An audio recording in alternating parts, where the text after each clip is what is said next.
Welcome to another deep dive with us. Yeah. We're going to be cracking open the Yellow Emperor's Classic of Internal Medicine. Oh, a classic. It's one of the foundational texts of traditional Chinese medicine. That's right. We're going to be looking at a chapter called Roots and Knots. Okay. And this isn't just about acupuncture points. What? We're going to be exploring how this ancient text maps the flow of energy in your body. Yeah, that's right.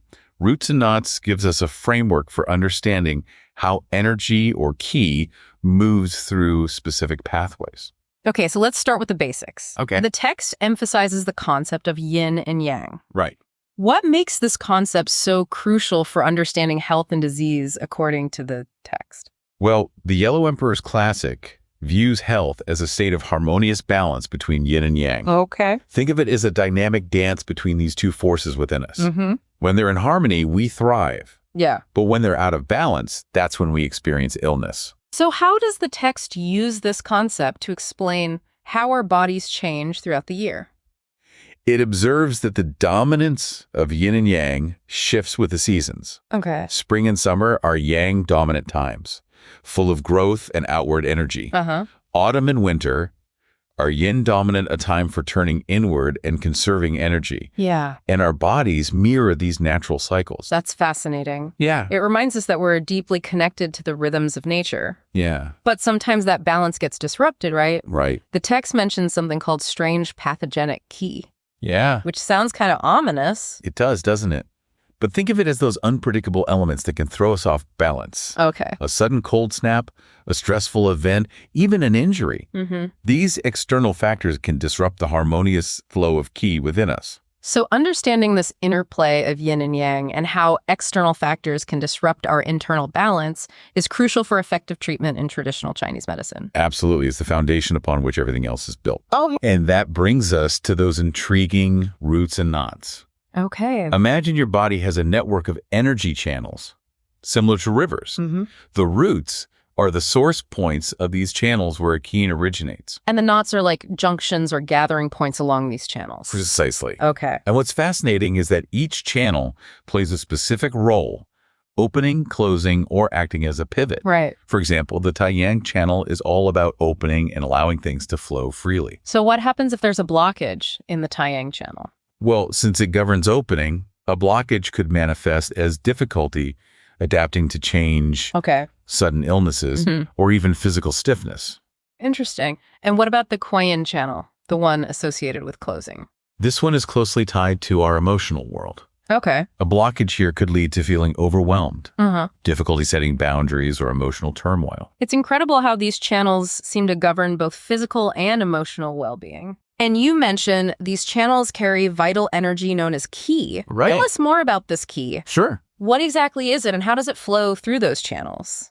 Qi is often translated as vital energy or life force. Okay. It's what animates us, Mm. keeps our organs functioning, Yeah. and allows us to adapt to the world around us. Yeah.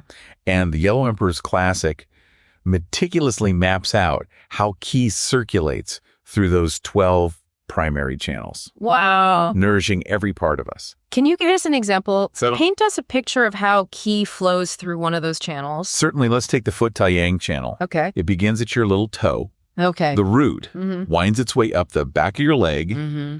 over your shoulder, Mm-hmm. and all the way to the inner corner of your eye. Wow.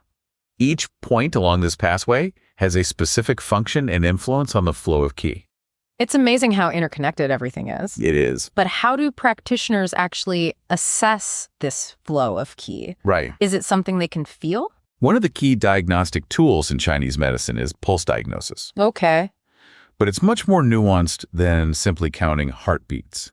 Okay. A skilled practitioner can feel the quality, rhythm, and depth of the pulse at different locations, Right. each corresponding to a specific organ. I've always been curious about pulse diagnosis. Yes. It seems almost like a sixth sense. It's pretty amazing. What kind of information can a practitioner glean from feeling someone's pulse? The Yellow Emperor's Classic links the pulse rate to the nourishment of the 5 Zhang organs: Okay. heart, lungs, spleen, liver, and kidneys. Oh, wow. It suggests that in an ideally balanced state, there should be 50 pulsations per cycle of qi. What happens if the pulse rate is faster or slower than that ideal 50 beats?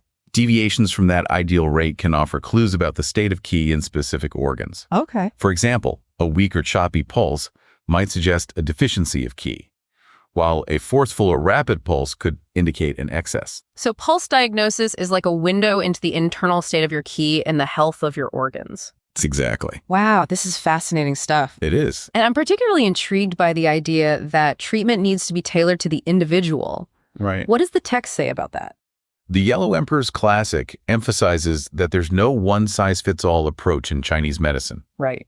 It recognizes that factors like diet, lifestyle, and even social standing influence a person's overall constitution and their Kwai. So someone who eats a rich, oily diet would have a different Kwai than someone who eats a simpler, coarser diet. That's exactly what the text observes. Wow. Those with richer diets tend to have smoother, faster-flowing Kai, Okay. while those with coarser diets have denser, slower-moving Kai. And that difference in K would then influence how they respond to treatment. Precisely. Wow. For example, someone with smoother, faster Qi might require gentler needling techniques in acupuncture, Okay. while someone with denser Qi might need a firmer approach to stimulate flow. Yeah. It's all about adapting the treatment to the individual's unique energetic state. It makes sense that treatment needs to be personalized. It does. We're all unique after all. Right. But how does that personalization play out when it comes to restoring balance? Right. That core principle of balancing yin and yang. That's where the art of treatment comes in. Okay. The Yellow Emperor's Classic outlines different approaches based on whether there's an excess or deficiency of yin or yang. Okay. It's like a delicate dance of understanding what needs to be supported or reduced to bring those forces back into harmony. So what would treatment look like for someone with an excess of yang, for instance? Imagine someone with a lot of heat signs. Okay. Red face, irritability, constipation. Yeah. That might indicate an excess of yang energy. Okay. Treatment in that case would focus on cooling and calming the system, Right? perhaps using acupuncture points known to clear heat, herbs with cooling properties, Mm-hmm. and lifestyle recommendations to promote relaxation. And what about someone with a deficiency of yang? Okay. How would that manifest and how would treatment differ? Someone with a deficiency of yang might experience fatigue, Right. pale complexion, feeling cold all the time. Yeah. Treatment would then focus on warming and tonifying, Okay. using acupuncture points and herbs known to boost energy and circulation. So it's all about assessing the individual and then choosing the right tools to nudge those forces back into balance. Exactly. Wow. And the Yellow Emperor's Classic highlights the importance of having a skilled practitioner who can accurately read the signs and understand the subtle nuances of energy flow. Mm-hmm. It even cautions against using certain techniques, like needling, when both form and qian are deficient. Why is that? What's their reasoning behind that caution? Imagine someone who's already very weak and depleted. Okay. Their physical form is fragile, and their qi is low. Right. Needling, even with the intention to tonify, could be too stimulating in such a delicate state. It's like trying to jumpstart a car with a dead battery. That makes sense. Yeah. You don't want to push someone beyond their capacity to heal. This has been an incredibly insightful deep dive so far. It has. I feel like we're really starting to grasp the depth and wisdom of this ancient text. We've only just begun to scratch the surface. Wow. But you're right, there's a wealth of knowledge here. Yeah. And I'm eager to delve even deeper into the specific ways this text describes qi flowing through those 12 channels. Me too, but we'll have to pick up that thread next time. Stay with us. We'll continue our exploration of roots and knots then. Sounds good. So we were talking about how qi flows through the body Right. and how skilled practitioners can kind of get a read on your internal state through pulse diagnosis. It's amazing to think about this intricate network of energy channels running through us. Yeah, it is. You mentioned that each channel has a root where the keys originates, Right. and knots, which are like junctions along the way. Yeah. But what happens in between those points? Right. Does ki just flow in a straight line? Not at all. The Yellow Emperor's Classic describes the pathways of these channels as winding rivers with tributaries, Okay. each with specific points along the way that influence the flow of qi. I'm a visual learner. Oh, okay. So could you walk me through an example? Let's take the Fuxianyang channel. Okay. Its root is at the outer corner of your fourth toe. Okay. From there, it flows up the outer side of your leg and hip, around your rib cage, Mm-hmm. then up the side of your neck and head, finally ending at the outer corner of your eyebrow. Wow, that's quite a journey. It is. And each point along that pathway has a specific function. Exactly. Okay. Each point is like a gateway that can be accessed to influence the flow of qi in that channel. Okay. It's a remarkably precise system. It makes me think about acupuncture. Yeah. Is that how these points are used in treatment? Absolutely. Okay. Acupuncture needles are inserted at specific points along these channels to stimulate qi flow, clear blockages, and help restore balance. So it's like giving those energy rivers a little nudge in the right direction. That's a great way to put it. And remember we were talking about how the Yellow Emperor's Classic connects pulse rate to the nourishment of the 5 Zhang organs. Right. Heart, lungs, spleen, liver, kidneys. Yeah. You said that ideally there should be 50 pulsations per cycle of Qi. Right. But what happens when that number is off? Okay. Does it mean certain organs aren't getting the Qi they need? That's precisely what the text suggests. Okay. Each of those Zhang organs relies on a steady supply of Qi to function optimally. Right. When the pulse rate deviates from that ideal 50, it can indicate an imbalance in one or more of these organs. So if my pulse is slower than 50 beats, does that automatically mean something is wrong? It's not quite that simple. Okay. A skilled practitioner considers not only the number of beats per cycle, but also the quality of the pulse at different locations. Okay. For example, a weak or choppy pulse in the position associated with the liver might suggest a deficiency of qi in that organ, Okay. while a forceful pulse could signal an excess. It sounds like there's a whole language to be deciphered in the pulse. It's a subtle art, for sure, Yeah. and the insights gained from pulse diagnosis inform the treatment approach. Okay. Remember we talked about how the Yellow Emperor's Classic emphasizes tailored treatment to the individual's constitution? Yes, the idea that someone with a richer diet might have a different quiet than someone with a coarser diet. Right. But how does that play out in practice? Oh, How would a practitioner adjust their approach based on those differences? let's go back to the example of acupuncture. Okay. Someone with smoother, faster-flowing Ks, perhaps someone who eats a lot of rich foods, might require gentler needling techniques. Because their energy is already moving quickly. Precisely. Okay. A gentler approach helps to guide and harmonize the flow. Right. On the other hand, someone with denser, slower-moving K, Yeah. often associated with a coarser diet, Right. might benefit from a firmer needling technique to stimulate and invigorate the flow. So it's not just about which points you needle, but also how you needle them. Exactly. It's about understanding the individual's unique energetic landscape and choosing the techniques that best support their journey back to balance. This all ties back into that fundamental principle of balancing yin and yang, doesn't it? It does. We talked about how treatment approaches differ depending on whether there's an excess or deficiency. Right. Can you give us some more specific examples of how those different treatment approaches might play out? Let's say someone presents with signs of excess heat, Okay. red face, irritability, constipation. Yeah. This could indicate an excess of yang energy. Right. The treatment strategy would likely focus on clearing that excess heat and calming the system down. What kind of techniques would be used to do that? A practitioner might choose acupuncture points known to have a sedating or draining effect on excess energy. Okay. They might also recommend herbs known for their cooling and calming properties. And of course, lifestyle recommendations like stress reduction techniques or dietary adjustments would play a role. So it's a holistic approach, addressing the imbalance from multiple angles. Exactly. And on the other hand, if someone presents with signs of deficiency fatigue, paleness, always feeling cold, Right. this could indicate a deficiency of yang energy. It could. And in that case, the aim would be to boost their yang energy. Precisely. Okay. The treatment strategy would focus on amplifying and supporting that deficient aspect. Right. This might involve using acupuncture points and herbs known to strengthen and invigorate, like adding fuel to a fire that's burning low.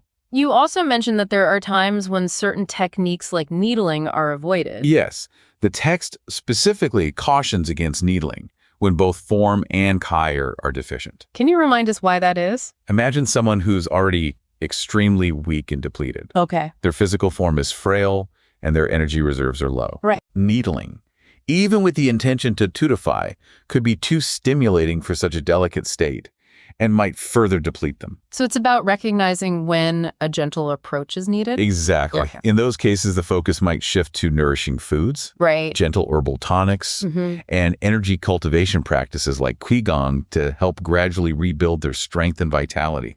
This highlights the need for a skilled and discerning practitioner. It does. Someone who can accurately assess the individual's state and choose the most appropriate approach. I couldn't agree more. The wisdom of this ancient text lies not just in the techniques themselves, but in the art of applying them with sensitivity and understanding. Right. Well said. This deep dive has been incredibly illuminating. It has been. We've covered a lot of ground, but I feel like there's still so much to explore. You're right. We've only just scratched the surface. Yeah, right. But I think we've laid a good foundation for understanding the key principles of roots and knots. I agree. We've explored the flow of quid through those fascinating channels, learned about the insights offered by pulse diagnosis, and delved into the art of personalized treatment. It's amazing stuff. What strikes you as the most important takeaway so far? What stands out to me is this text's emphasis on harmony and balance, not just in the body, but in life as a whole. Right. It's a reminder that true well-being involves nurturing all aspects of ourselves, physical, emotional, and spiritual. It's a message that resonates deeply, especially in our fast-paced modern world. It does. But before we get too philosophical, let's shift gears for a moment and talk about how this ancient wisdom can be applied in practical ways to enhance our well-being. We've been exploring how this ancient text maps the body's energy system. Right. And it's clear that this wisdom goes way beyond just treating symptoms. It does, yeah. It's a holistic approach to well-being that emphasizes living in harmony with the natural rhythms of life. We've talked about the concept of yin and yang and how maintaining their balance is key to good health. But in our modern world, with all its stresses and demands, how can we practically apply these ancient principles to our lives? It starts with awareness. The text encourages us to pay attention to our voice, Okay. how it flows, how it feels, how it responds to different influences. So it's about tuning in to those subtle signals our bodies are sending us all the time. Exactly. Notice how you feel after eating certain foods Right. or after spending time in certain environments. Pay attention to how your energy shifts throughout the day and throughout the seasons. So if I notice that I feel sluggish after eating a heavy meal, Yeah. that could be a sign that my qi is struggling to process all that food. It could be. Or if you find yourself feeling anxious or irritable in crowded spaces, that could be a sign of qi stagnation. The key is to start paying attention to those patterns and how they relate to your well-being. It's like becoming a detective of our own energy. But once we've identified those patterns, what do we do about them? That's where the art of making conscious choices comes in. The text emphasizes that our lifestyle choices directly impact our qi and our overall balance. So it's about making adjustments to our diet, our activities, even our thought patterns Yeah, to create more harmony within. precisely. It's an ongoing process of experimentation and refinement, learning what nourishes your qi and what depletes it. It's empowering to think that we have the ability to influence our own energy and well-being. But what about those times when we feel completely thrown off balance? Yeah. Maybe we're dealing with a stressful situation or we've gotten sick. Those are the times when it can be especially helpful to draw on the wisdom of this text. Remember, it offers a whole system of tools for restoring balance, from dietary recommendations and lifestyle practices to acupuncture and herbal medicine. So we can turn to these practices to help us navigate those challenging times and return to a state of equilibrium. Exactly. It's about having a toolkit of resources that support us on our journey toward greater health and well-being. This deep dive has been a fascinating exploration of an ancient system of medicine that still holds profound relevance for us today. It's a testament to the enduring power of observing nature and aligning ourselves with its wisdom. I have to say, exploring the Roots and Knots chapter has given me a whole new appreciation for the interconnectedness of our bodies and the importance of nurturing our question. Yeah, it's a journey of discovery that we can all embark on.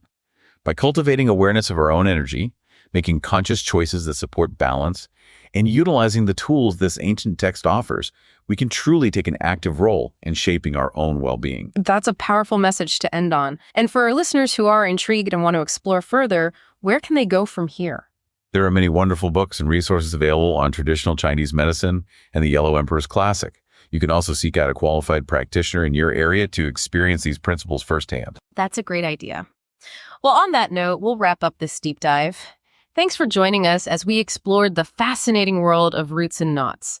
We hope you've gained some valuable insights to take with you on your own journey toward greater health and well-being.